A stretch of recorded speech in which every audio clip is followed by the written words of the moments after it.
No niin, mulla on akku aivan lopussa, mutta mä halusin nyt tulla vielä ottamaan videon tästä lähteeltä, kun täällä on niin ihana kesä. Täällä on ihan mielettömästi tämmösiä vihreitä kasveja. Mitä ne on? Ihan ihania. Täällä on just satanut. Lähteeseen vaan satelee. Tekisi vaan mieli mennä uimaan sinne. Niin ihana.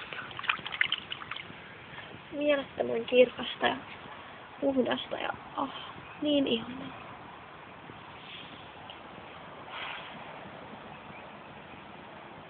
Kesä!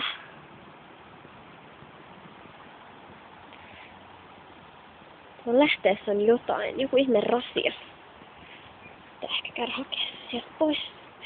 Mutta tää on niin ihana paikka ja täällä lähellä oli vadelmia, joita mä söin suoraan puskasta. Se on tulitikkuaski.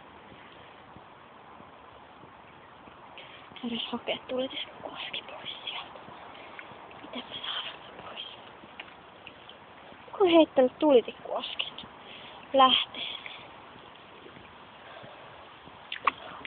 Täällä on törkeän kylmää.